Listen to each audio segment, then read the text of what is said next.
सगुल सी गाँव में सगुल सी टांडे आसानी बापू दोनों हाथ जोड़े हुए थे बापू ने तू साथ रहनो ये बापू तार घोड़ा फेंकते रहे अरे भरो कैसे अल्लाह ने बल हमारी यानी शामिल यानी सेवा क्या बार मेरा मां जियाटे मां खाने दानी हाथ जोड़े भरे दानी यानी तो यानी कोटे कोटे मां ये लड़ी थी तू ये यानी तो ने कोरिया गड़े थी डंडी धोले थी यानी तू सब हाथ घात पर दानी तार जन्मे ने तार कच्चे बच्चा ने तार ग्वारू ने आगे कारण जगड़ो यानी करके कहता नहीं यानी यानी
ఒక్కరి చేయించిరా అందరూ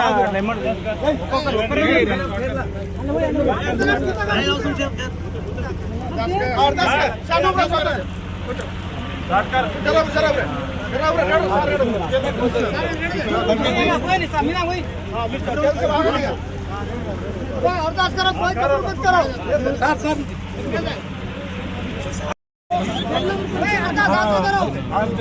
पानी दो हाथ धो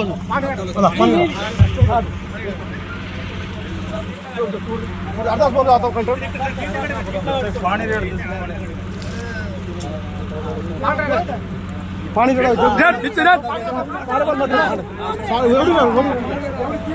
और तीन तम तीन हो रहा था टमाटर बोला हो पर और सोबा दोनो और पाटे बरोनो और टूटे बरोनो भगवान ये बापू ये खेलपुन दिखाने करके दानी बापू दोनों भौ खंडा दिन रहता है ये मंडल में नहीं ये बापू तो ने पूजा दिन रहता है मुझे पकड़ ले गुरु ने गुरु छी बापू ये बापू जन्म छाई लेनो ये बापू उन्हें न्याय की चलावनो ये बापू उन्हें पाटा पैरे में उन्हें गावडू गोदामा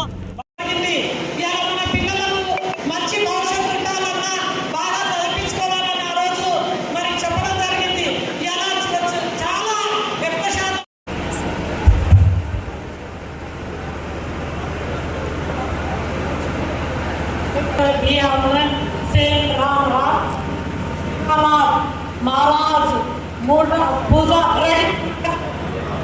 శివాలు మహారాజే మాత్రమంట దేవదేవతలమంట కాబట్టి అప్పుడు సాంప్రదాయం అప్పుడు పూజ అప్పుడు ఏ సేది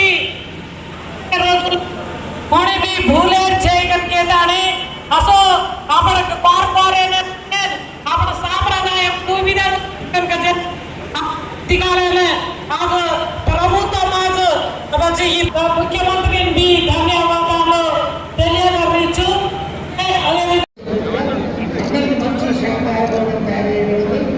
అందరూ ఫోన్ చేసి వినాల్సిందిగా ఆదేశిస్తున్నాను 2000 మంది గిరిజనులతో నియోజకవర్గం నుంచి 2000 మంది పేద గిరిజనులతో చేస్తాం వాతావరణం చేస్తాం అదే సేవలు జయంతి రోజే గిరిజనుల సమస్యల మీద మాట్లాడుతూనే ఉంటాం నిరంతరంగా గిరిజనుల కోసం ఈ నియోజకవర్గంలో ప్రతి గిరిజన కుటుంబానికి కూడా ఆదుకునే బాధ్యత నాది చాలా మంది గిరిజనులు కష్టాల్లో ఉన్నారు చాలా మంది యువకులు నిరుద్యోగులు ఉన్నారు వాళ్ళు జీవితం నాశనం చేసుకుంటున్నారు వారందరినీ కాపాడాల్సిన బాధ్యత మన మీద ఉంది ఈ సమాజం పట్ల ఒక అవగాహనతో ముందు పోయి ముఖ్యంగా ఈ గిరిజన జాతిని బతికించుకునే గిరిజన జాతిని అభివృద్ధి పదంలో తీసుకురావాల్సిన బాధ్యత ఈ కాంగ్రెస్ పార్టీ. మొదటి నుంచి కూడా గిరిజనులు కాంగ్రెస్ పార్టీ ఎప్పుడున్నారు. అందుకనే ఈసారి మెజారిటీ కూడా నాకు మామూలుగా రాలేదు ఘటనగా. అందుకనే అంటున్నా వారిపై కూడా ఒక విశ్వాసంతో ఉన్న గిరిజనులు కాబట్టి వాళ్ళ కోసం ఈ రోజు నుంచి మొదలుపెట్టి తప్పకుండా ఏ కార్యక్రమం పెద్ద ఎత్తున భారీ ఎత్తున చేస్తామని చెప్పేసి కూడా తెలియజేసుకుంటూ ఈ కార్యక్రమంలో ఎవరైతే మన సాగరి ఆ కాలంలో మూఢ నమ్మకాలు నమ్మకుండా గిరిజనులను చైతన్యపరిచే విధంగా ఆయన తీసుకున్న అహింస పద్ధతిలో కానీ బానిసలుగా మారిన మత్తు పదార్థాల నుంచి గిరిజనులని మూఢనమ్మకాల నుంచి జంతువుల నుంచి నేను సేవల నుంచి చదివినప్పుడు ఆ కాలంలోనే ఆ టైంలో అన్ని సంవత్సరాల కింద 17-18వ శతాబ్దంలోనే అంత మంచిగా ఒక దేవుని రూపంలో గిరిజనులకు సేవ చేసిన వ్యక్తి సేవారావు గారు. ఆయన ఈ రోజు కూడా మనం అతన్ని గుర్తు చేసుకొని సేవారావు గారు చేసిన సేవల్ని ఈ రోజు మనం స్మరిస్తున్నామంటే ఎంత గొప్ప వ్యక్తి అనేది మనం అర్థం చేసుకోవచ్చు. అంటే మనం శారీరకంగా మన ముందర మనిషి లేకపోయినా ఆయన చేసిన మంచి పనులు చేసిన సేవ అనేది ఇప్పటికి కూడా అతని పేరు బతికించే ఉంది. ఆయన మనం ఆ దేవుడుగా ఆరాధిస్తున్నాం అంటే ఎంత గొప్ప విషయం మనం అందరం కూడా గమనించాలి, అర్థం చేసుకోవాలి. నిజంగా ఎప్పటికీ ఏ ప్రోగ్రాం చేసినా సరే మనం సేవలు ఫోటో పెట్టి చేయాలని చెప్పేసి కూడా ఈ సందర్భంగా మనందరం కూడా ప్రతి ప్రోగ్రాం విజయాలకు సంబంధించి ఏ ప్రోగ్రాం చేసినా సరే సేవలు ఫోటో పెట్టి దండ వేసిన ప్రోగ్రాం చేయాలని చెప్పేసి కూడా అధికారులకు కూడా నేను చెప్తున్నా. అదేవిధంగా నిజంగా నేను చెప్తున్నా, మన జనాభా తెలంగాణ రాష్ట్రంలో దాదాపు 65 నియోజకవర్గాలలో 165 నియోజకవర్గాల్లో గెలుపు ఓటర్లు శాసించే విధంగా అంతమంది ఓటర్లు ఉన్నారు, అంత జనాభా ఉన్నది విజయంలో. కానీ మనకు 75 స్వాతంత్రం వచ్చింది, కానీ గిరిజనుల బతుకు చెప్పుకోదగ్గ మామలేదు. నేనే మన నారాయణపూర్ మండలంలో ఎమ్మెల్యే అయినప్పటి నుంచి అన్ని తండాలకు పోయినా, నాంపల్లి మండలం పోయినా, ఎక్కడ పోయినా కానీ అయ్యో అనే విధంగానే ఉంది. కానీ ఈ పార్టీకి వాళ్ళు సమాజంలో ఎంతో మంది వాళ్ళు ఆర్థికంగా వాళ్ళ జీవన పద్ధతులు వ్యవహార శైలి కానీ చదువుకొని వ్యాపారం చేసి ఎన్నో వృత్తుల ద్వారా వాళ్ళు పైకి వచ్చారు. కానీ గిరిజనులు మాత్రం తక్కువ మంది ఉన్నారు. 110 మంది కూడా మనకు ఆర్థికంగా పైకి రాలేదు.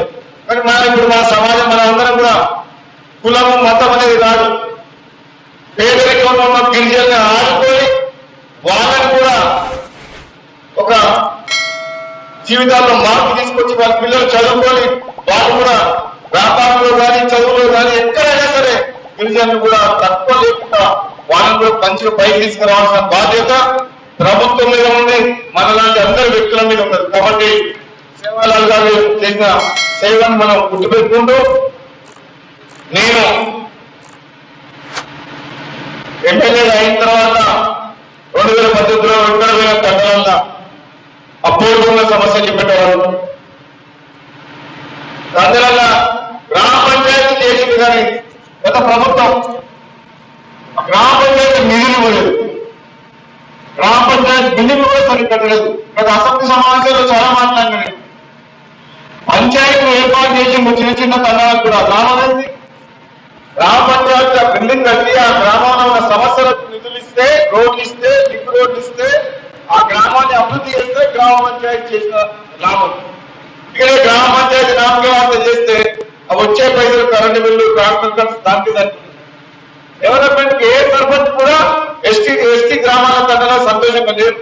మనకు వచ్చే నిధులు సరిపోకపోయాయి.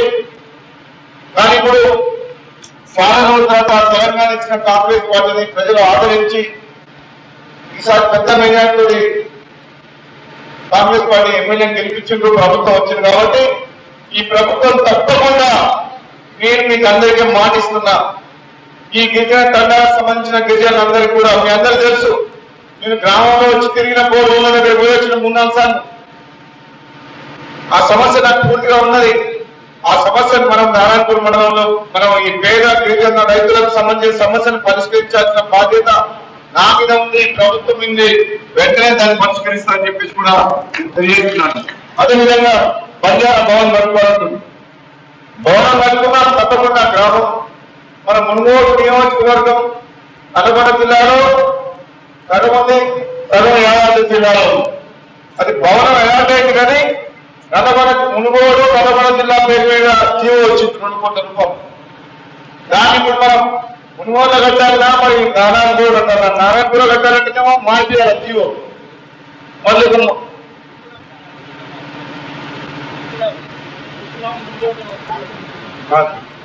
అది కూడా చెప్తాం.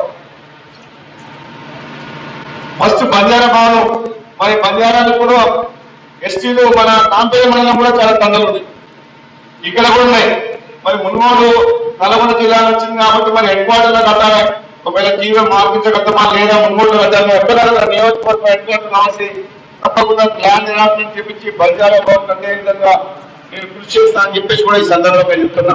అదేవిధంగా ఎస్టీ గురుకుల పాఠశాల మనకు మునుగోడు శాంక్షన్ అయింది. మునుగోడు కాన్ఫరెన్స్ నల్గొండ జిల్లాకు శాంక్షన్ అయింది.